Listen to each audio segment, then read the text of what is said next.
BJP నాయకులు తాడూరి శ్రీనివాసరావు గారు ఉన్నారు. మాట్లాడే ప్రయత్నం చేద్దాం.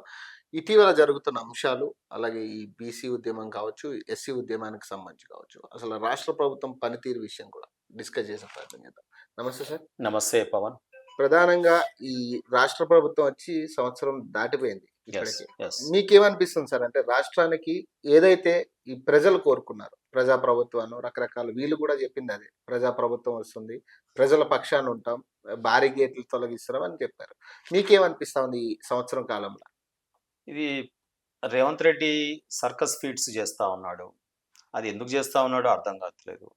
కుప్పిగంతులు, మాయ మాటలు చెప్తూ కాలయాపన చేస్తా ఉన్నాడు. రాష్ట్రం నిజంగా కూడా ప్రజలు అల్లకల్లోల పరిస్థితులలో ఉంది. నేను ఎందుకంటున్నా అంటే రాష్ట్రం అల్లకల్లోల పరిస్థితులు అనే వర్డ్ వాడినా అంటే మీరు అర్థం చేసుకోండి. ఇవాళ ఏ రైతును అడిగినా అసలు వస్తే రైతులు ఇవాళ కర్రు కాల్చి వాత పెట్టేటట్టున్నారు రేవంత్ రెడ్డి గారు ఏమన్నా గ్రామాలకు వస్తే. ఎందుకుంది అంటే నువ్వు ఎలక్షన్స్ ముందు నిన్ను ప్రజలు నమ్మరని వారంటీ కార్డులు కూడా ఇచ్చినావు. అవును. వారంటీ కార్డులు ఇచ్చినా కానీ నమ్మరు అని చెప్పి ఏం చేసినావు? గ్యారంటీ వారంటీ కార్డులు నమ్మరు అని చెప్పి వాళ్ళ నాయకులతో చెప్పించినావు తీసుకొచ్చి. ఏది సోనియా గాంధీ గారిని, ప్రియాంక గాంధీ గారిని, మోపెడ్ల విషయం ప్రియాంక గాంధీ, నిరుద్యోగ భృతి రాహుల్ గాంధీ, ఈ రకంగా అనేక మందిని సెంట్రల్ లీడర్స్ని తీసుకొచ్చి నువ్వు చెప్పించినావు. ఇన్ని నమ్మకాలని చెప్పిన తర్వాత ప్రజలు ఓకే ఈయన ఇంత పాటు పడుతున్నాడు కాబట్టి అప్పటికి కేసీఆర్ గారి మీద పీకల్లోతు కోపం ఉంది ప్రభుత్వం మీద. ఈ రెండు వెర్సి నిన్ను ఆప్ట్ చేసుకున్నారు ప్రజలు. ఏది మాయమాటలకు, సంక్షేమ పథకాలకు, వీటికి లోబడి. సో నువ్వు ఏ ధైర్యంతోనే ఆ రోజు మాటలు చెప్పినావు? బడ్జెట్ లో నీకు అప్పటికే ఎల్పీ లీడర్ గా ఉన్న భట్టి విక్రమార్క ఉన్నారు కదా, ఆయన అసెంబ్లీలో ఉన్నాడు కదా, నువ్వు లేకపోవచ్చు. భట్టి గారు ఉన్నారు, ఉత్తమ్ కుమార్ రెడ్డి ఉన్నారు. మరి వీళ్ళందరూ కూడా ఆ రోజు అందులో ఏం జరిగిందో ప్రజల యొక్క బడ్జెట్ ఎవ్రీ ఇయర్ నీకు నీ ఎల్పీ కాంగ్రెస్ ఎల్పీకి వస్తాయి కదా ఈ 10 ఏళ్లలో.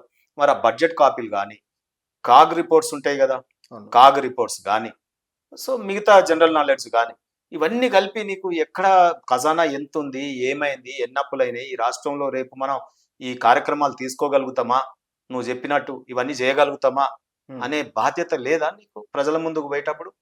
అంటే ప్రజల్ని మోసం చేసి గెలుస్తాను ఎప్పుడు అమెరికాలో అన్నట్టు దాన్నే నువ్వు మళ్ళీ పాటించినావు. నువ్వు అనుకుంటున్నావు ప్రజలు మోసానికి గురయ్యారు, నేను ఈజీగా మోసం చేసినా, ఇప్పుడైతే సీటు మీద కూర్చున్నా, తర్వాత ఏదో రకంగా చేస్తామని. ప్రజలు కేసీఆర్ కు వాత పెట్టలే. గదే అవుతుంది రేపు నీకు. ఇవాళ రైతు భరోసా ఇయ్యలేదు, ఇవాళ పెన్షన్ ఇవ్వలేదు, మహిళలకు పెన్షన్ అన్నాడు, ప్రతి మహిళకు 2500 అన్నాడు, ఇయ్యలేదు. ఇవాళ చదువుకునే అమ్మాయిలకు మోపెడు అన్నాడు, ఇయ్యలేదు. నిరుద్యోగ భృతి అన్నాడు, ఇయ్యలేడు. ఉద్యోగాలు అన్నాడు, ఇయ్యలేదు. ఇవాళ రేషన్ కార్డులు అన్నాడు, ఇయ్యలేదు. సబ్సిడీ ఏం పోతుంది? ఆ కార్డులు ఇస్తే కేంద్రమేగా ఇస్తుంది సబ్సిడీ బియ్యం. అవును. సో అవన్నీ లేవు. కొత్తగా వైద్యాలయాల నిర్మాణం లేదు. ప్రైవేట్ యూనివర్సిటీలు అడ్డగోలుగా లక్షల రూపాయల ఫీజులు తీసుకుంటున్నాయి. కానీ అంటే సార్ వీళ్ళు చెప్పిన ప్రతిసారి కూడా ఈ 6 గ్యారెంటీల అంశం వచ్చిన ప్రతిసారి ఒక పాయింట్ అనేది రేజ్ చేస్తా ఉన్నారు కాంగ్రెస్ వాళ్ళు. ఈ సెంట్రల్ గవర్నమెంట్ ఇచ్చే బడ్జెట్ లో గుండు సున్నా చూపించింది, దాని వల్ల కూడా కొద్ది కొరత ఉంది అనేది వాస్తవం కాదా? గుండు సున్నా చూపించిందా ప్రభుత్వం? చెల్లపల్లి రైల్వే స్టేషను నిన్ననే కదా ప్రధానమంత్రి మోడీని పొగిడడం. 430 కోట్ల రూపాయలు పెట్టి మేము రైల్వే స్టేషను విమానాశ్రయం లెక్క కడితే ఒక అప్రోచ్ రోడ్ ఇవ్వడానికి ఒక 80 కోట్లు ఇవ్వడానికి రాష్ట్రము నీతో శాతనైతే లేదు.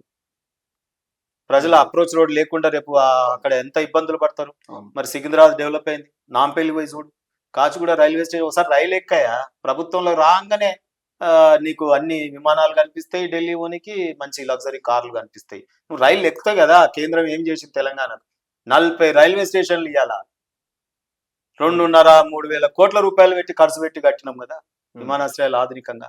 అదే రకంగా రోడ్డు ఓవర్ బ్రిడ్జెస్, ఆర్ఓబీలు, ఇలా మనుషులు లేనటువంటి లెవెల్ క్రాసింగ్లు. ఎవడబ్బా జాగిరి ఇదంతా? ఇది చేస్తలేం, కేంద్రం ఇస్తలేదు, నీతో నైతు నాది. అక్విజిషన్ ఏమంటేనే శాతనైతలేదు. ఓఆర్ఆర్లో ఇంకా పెండింగే ఉంది.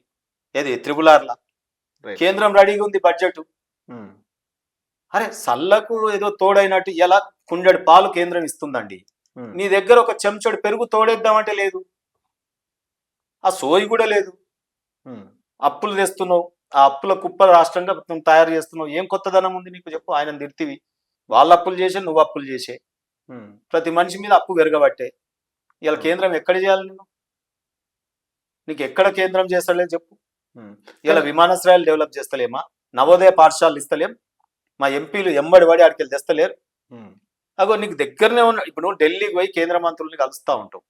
నీకు నామూష్ ఎందుకే? నీ తోటి లీడర్ కిషన్ రెడ్డి గారు క్యాబినెట్ మినిస్టర్, బండి సంజయ్ గారు మినిస్టర్, అవును. ఇద్దరు మంత్రులు మన రాష్ట్రంకి వెళ్ళి ఉన్నారు, క్యాబినెట్ లా కూర్చునేటోళ్ళు ఉన్నారు, మోడీకి అతి సన్నిహితులు ఉన్నారు. వాళ్ళు ఇళ్ళ పొంటి పోయి అడుగు, నీకేం కావాలి, నీ తక్లీఫ్ ఏందో చెప్పుకోరాదు. చెయ్యమంటున్నారా వాళ్ళు? ఇంటికి వస్తే నీకు ఛాయ పోయేదా? కిషన్ రెడ్డి గారు ఉన్నారు కదా ఈ రాష్ట్రంలో, అవును. ఎంపీలు 8 మంది ఉన్నారు కదా, ఆ ఎంపీలు ఈ ఎంపీలు ఒకసారి మీటింగ్ పెట్టుకో. అరే ఎందుకు గౌరవం ఇయ్యరు మీరు? నాకు అర్థం కాదు. అంటే మీరు యాక్సెప్ట్ చేశారు సార్? అంటే ప్రజా ప్రభుత్వాన్ని ఇప్పుడు కాంగ్రెస్ వాళ్ళు చెప్పుకుంటా ఉన్నారు దీన్ని. ఈ ప్రజా ప్రభుత్వం మీరు యాక్సెప్ట్ చేస్తారు? ఎందుకంటే ప్రజా వేదిక అని ఒక ఒక ఇది జరుగుతా ఉంది. ప్రజలు అర్జీలు పెట్టుకోవచ్చు, దీన్ని ఇమీడియట్ గా సాల్వ్ చేస్తాం అనేది ప్రధాన అంశం. మరి ఇప్పటికీ ప్రగతి భవన్లో నాకు తెలిసి ఒక మంత్రి గాని, ఒక ముఖ్యమంత్రి స్థాయి వ్యక్తి గాని, లేదంటే ఒక బట్టి విక్రమార్క గారు గాని, ఉప ముఖ్యమంత్రి ఎవరు కూడా అక్కడ ఉండి అర్జీలు తీసుకున్న పరిస్థితి లేదు. అక్కడికి వచ్చిన ప్రజలందరూ కూడా చెప్పేది ఒకటే, ఇక్కడికి ఒకసారి కాదు దాదాపు 6 సార్లు మేము వచ్చాం. ఈ వచ్చినప్పుడల్లా నువ్వు వెళ్ళి అక్కడ దగ్గరున్న కలెక్టర్ ను కలువు, లేకపోతే మొన్న నేను కూడా వస్తూ చూశాను. ఈయన సినిమా డైరెక్టర్ల మాట వింటున్నట్టు, ప్రభుత్వ సలహాదారుల మాట వినట్లేదు. ప్రజల యొక్క మాటలు, ప్రజలే దేవుళ్ళు కదా ఓటేసి గెలిపించారు, వాళ్ళ మాట వినట్లేదు. ప్రగతి భవన్ నుమాయిష్ చేస్తేవి ఆ రోజు బద్దలు కొట్టినాంటివి, సినిమాటిక్ గా చూయించుకుంటువి హీరోలాగా. ఒక రోజు పోయి నిలబడి ఆడందరికి తీసి ప్రజలకు ఒక విశ్వాసం వేస్తేవి, ప్రజలకు ఒక ఆశ కల్పిస్తేవి. ముఖ్యమంత్రి గారు స్వయంగా అర్జీలు తీసుకుంటా రోజు అని చెప్తివి. పోనీ వారానికి ఒకసారి అంటివి, ఆ తర్వాత నెలకోసారి అంటివి, ఆ తర్వాత ఓన్లీ మంత్రులు వస్తారంటివి. ఇవాళ మంత్రులు లేరు, ముఖ్యమంత్రి లేరు, ఓన్లీ ఒక అధికారిని, ఒక నోడల్ ఆఫీసర్ని పెడితే వచ్చిన దరఖాస్తులు అన్ని తీసుకుంటేవి. మళ్ళా అంత ఆదిలాబాద్కి వెళ్ళొచ్చి, ఖమ్మంకి వెళ్ళొచ్చి, మహబూబ్ నగర్కి వెళ్ళొచ్చి దరఖాస్తు ఇస్తే ఆ దరఖాస్తుని మళ్ళీ వీళ్ళు అక్కడ కలెక్టర్లకే పంపుతా ఉన్నారు. ఇంకా ఈ పోస్టులు ఈ టైం ల్యాప్స్ అయితే వాళ్ళే డైరెక్ట్ కలెక్టర్ దగ్గరికి పోతే సరిపోతుంది. అంటే ఏంది ప్రజల్ని ఇంత ఇబ్బందులు పెట్టడానిక నేను గెలిపించుకుంది? ఇది ఏమంటారు, తుగ్లక్ లాగా ఉంది.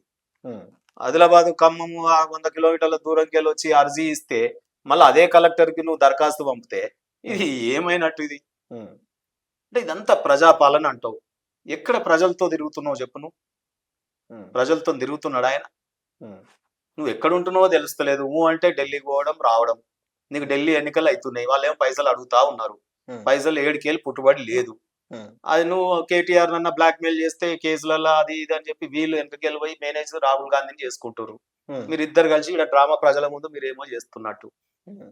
సో ఈయన కేసులు ఎదుర్కొన్నట్టు, ఆయన కేసులు పెట్టినట్టు, ఈ డబ్ల్యూడబ్ల్యూడబ్ల్యూ గేమ్లు చేసుకుంటా టైం పాస్ చేసుకుంటా ప్రజల్ని ఒక మీడియా అట్రాక్షన్ తో ప్రజకు పక్కకు దింపేటటువంటి ప్రయత్నం. నువ్వు ఎంత పక్కకు దింపినా రైతు పొలానికి పోయినప్పుడు అరిగోస పడుతున్నాడు కదా, నీ భరోసా లేకపోయా? సకాలంలో కొనకపోతివి, ఎంత ఇస్తావో తెలియదా? ఇవాళ 12,000 అంటున్నావు, మరి ఆ 12,000 రూపాయలు ఒక పంటకి ఇస్తావా? 2 పంటలకు 12,000 ఇస్తావా? మరి రైతు కూలీలు కౌలు రైతులకు ఇస్తాటివి, వాళ్ళు ఎదురు చూడబట్టే. ఏజ్డ్ పెన్షన్స్ పాపం ఎంతో మంది మళ్ళీ కొత్త ఏజ్డ్ వాళ్ళు వచ్చినారు, విడో పెన్షన్స్, ఇవన్నీ కూడా కంటిన్యూ వస్తలేవు. చాలా దుర్మార్గంగా ఉంది కింద.